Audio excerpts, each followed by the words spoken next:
Ladies and gentlemen, a very warm round of applause, please, for Serena McCarroll.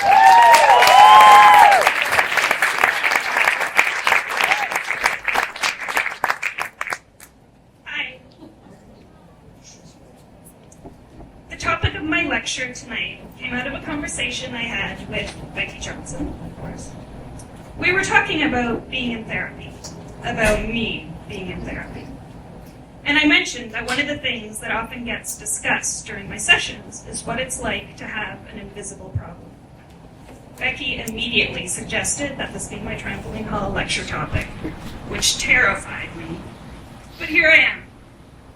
Invisible problems. We all have them. A headache, a nightmare, a broken heart. Have you been abducted by aliens? Do you have a haunted house? Some invisible problems are more easily understood than others. Some are quantifiable. The wind, for example, is an invisible problem if it blows you over. But wind can be witnessed. It can be felt by others. Its effects can be seen and heard. It can be measured. What I'd like to focus on are invisible problems whose existence can't be so easily proven. Here's an example. The Windsor hum. As you may have heard in the news, the federal government recently announced it would be committing $60,000 to help two universities, the University of Windsor and Western University, to investigate a mysterious humming vibration in Windsor, Ontario. Studying the hum, much less locating the source of it, presents a challenge. It is difficult to capture the mainly nocturnal sound on tape, since it doesn't hum all the time. A team of researchers are going to use low-frequency microphones normally used to detect infrasound. Infrasound is a sound that occurs below the normal hearing range. The Windsor hum has been described as the sound of an idling truck, a train, or the bass vocals of Barry White. Not only does no one know what it is, but some doubt it exists at all. The Windsor hum has a Twitter account. Recently, it tweeted an interesting question. Quote, "I wonder why people who are not affected trivialize the lives and experience of those who are affected." Unquote. Why indeed? This isn't a unique situation. Hums have been widely reported in both the UK and the US. They've been declared a collective phenomenon. One theory is that the problem stems from people focusing too keenly on innocuous background sound, that sufferers' hearing has become oversensitive. As one doctor explained, the more people focus on the noise, the more anxious and fearful they get, the more the body responds by amplifying the sound, and that causes even more upset and distress. Invisible problems. My brother had an imaginary friend as a child. Well, not a friend, an imaginary older brother. He explained to me that we never saw our older brother because he was a robber and in jail. Apparently, our parents never talked about him because they were embarrassed. This imaginary family member became an invisible problem for me, as I began to worry about his eventual emergence from jail. Now, all imaginary problems are also invisible problems, but not all invisible problems are imaginary ones. And can you always tell the difference? This past May, an MP in Iceland arranged for the relocation of a 30-ton boulder because he believed it to be the home of 3 generations of elves. He had the boulder saved and moved onto his property when the highway near its original location was widened. Before moving it, an elf specialist was called in to speak with the boulder's inhabitants and make sure they approved of the move, since the unwanted disturbance of elf homes has been reported to be the cause of disastrous accidents. The elves approved as long as their new location had grass, since they wanted sheep. The boulder was moved by ferry.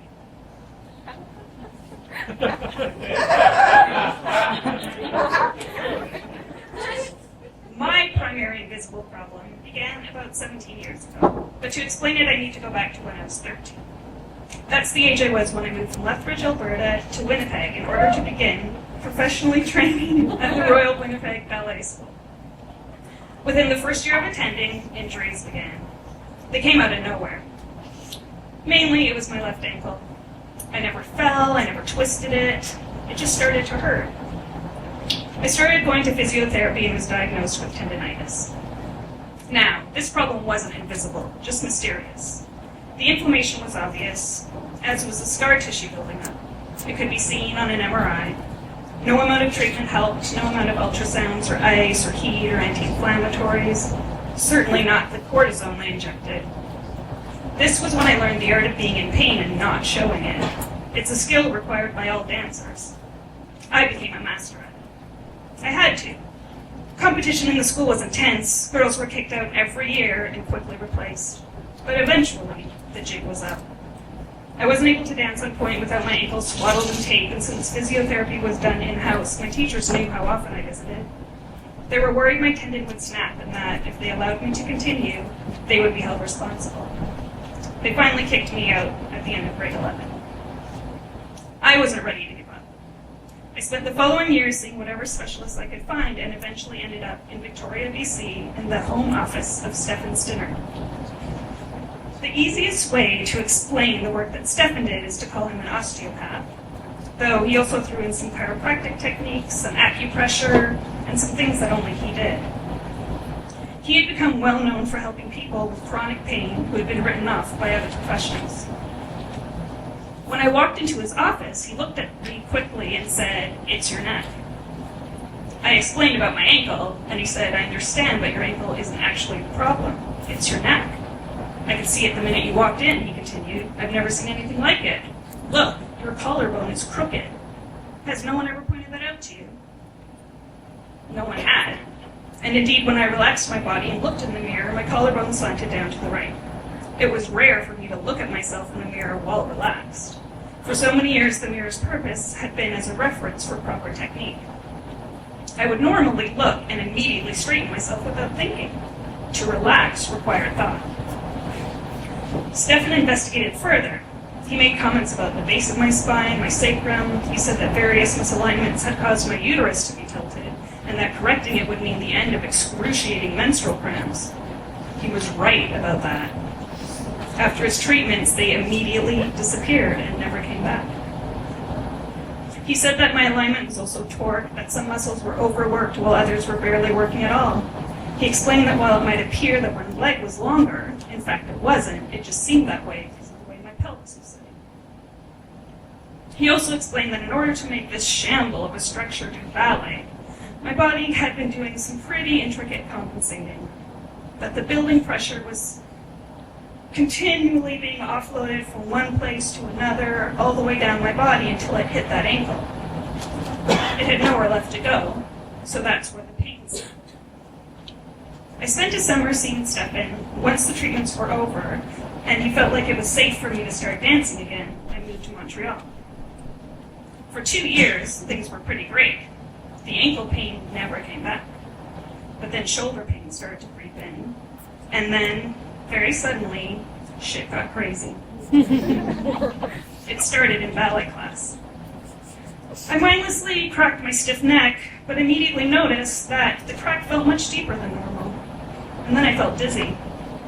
I sat down for the remainder of class. While walking home, I was overcome by the sensation that the center of my body was slowly shifting to the right side. I remember suddenly having to concentrate in order to walk. I had to look at my feet to direct them forward. It felt like my left side was twisting away from my right, and that I had to literally hold it on to the rest of my body. It felt as though if I didn't actively hold my left arm, cradle it to my body like in a sling, it might just float away. The fact that I knew that this was impossible didn't make the feelings go away. My body felt chaotic and unreliable. It was impossible to relax. Gravity wasn't obvious anymore, at least not internally. When I sat in a chair, my impulse was to hold myself onto it. Later it would be explained to me that these problems were related to proprioception.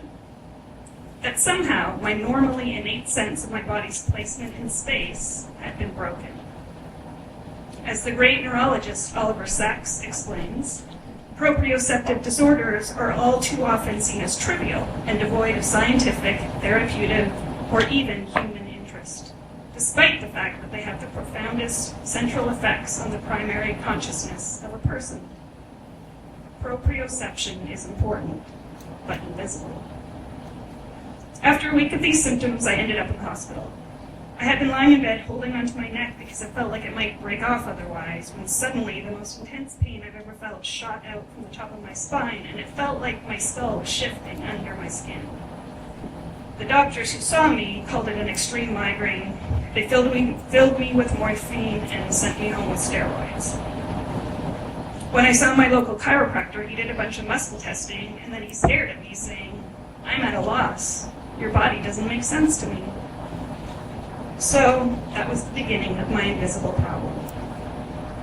I stopped dancing immediately and never went back to it. I couldn't. I moved from Montreal back to Lethbridge, where I lived with my father for the first time since I was 13. The symptoms settled but never left. I've had treatments of all kinds. I've traveled to Arizona, Colorado, LA, seen people in BC, Alberta, Saskatchewan, plus of course Montreal and Toronto. Everyone is always perplexed. I'm always a puzzle to solve. According to Western medicine, I have fibromyalgia, chronic pain and fatigue with no cure. It's something that is theorized, not proven. Ideas set forth by osteopaths and the like are quickly dismissed by Western medicine, and well, by a lot of people. Most people look at a crooked collarbone and say with a sigh, well, no one's perfectly symmetrical. So, like the Windsor hum, I fund a research into my invisible problem whenever I can. I call on people with special training to try and find the source. Maybe the answer is near. Maybe it's just a matter of finding the right set of tools. Or maybe it will always remain a mystery.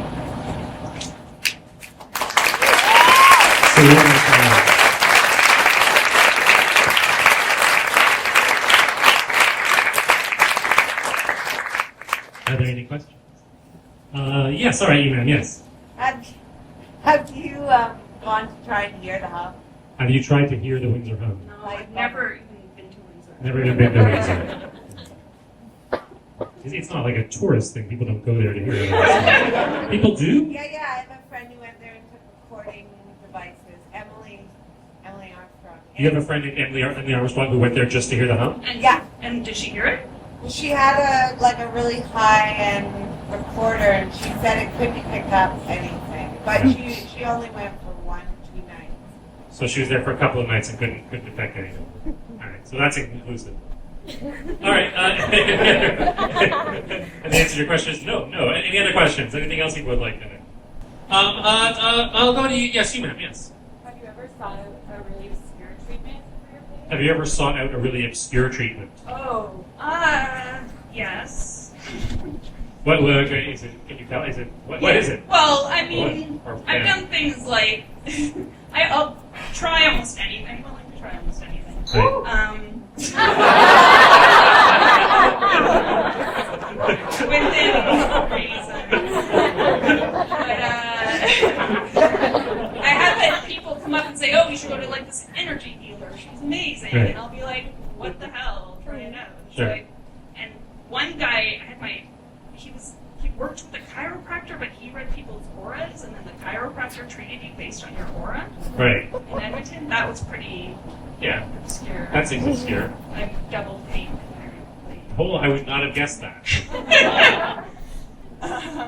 Yeah. Okay, so was there like a particular obscure thing you had in mind or something that you were going to recommend, or No, not for obscure.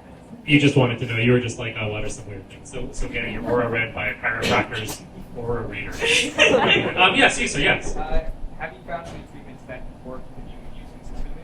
Have you found anything that works that you use consistently? I find osteopathy is the best. What's that? What is that? Oh yeah, I actually wrote it down because I knew someone would ask and I didn't want to jumble it up. So it's kind of complicated.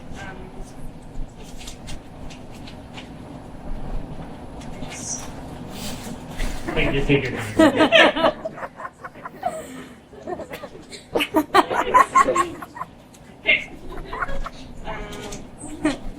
listed on the other pages on here. If that's a lot of pages written but not be on. Right here. Okay. Okay. Hardly anything on this. Okay. The practice of manual and manipulative therapy, which emphasizes the interrelationship between structure and function of the body and recognizes the body's ability to heal itself. It's the role of the osteopath to facilitate that process. That's like. Does that answer your question? No, not at all. Well, Okay. now that you have that information. Now you can tell us what it is. You go in and it's like seeing a chiropractor or massage therapist. Like they have a table that you get treated on. They don't crack you. Like chiropractors focus on your bones and they crack you. Osteopaths are more holistic and they do a more gentle type of treatment, but it's still a manual treatment where they're So they like press on you or They rub you? press or on- like yeah, that, but like, it's- okay. gentle and I don't know. So it's a specific way of pressing you that's different from how a massage therapist would press you or It's a definitely chiropractor. not a massage. Yeah, okay. So there, does that give you a bit of a picture? Sure. Yeah, I feel like I know a ballpark sense. Okay, yes, Becky, yeah. What's your favorite part of your body? What's your favorite part of your body? It is a horrible question. Yeah, you have to answer it. I have to say my hands. Yay! Becky also loves her hair. Why so? Because I have a hand model art project. You did a hand model art project? I actively doing a hand model art Right. project. Well, there you go. Okay, well, that's good. Why don't we all put our hands together for Serena McCarroll?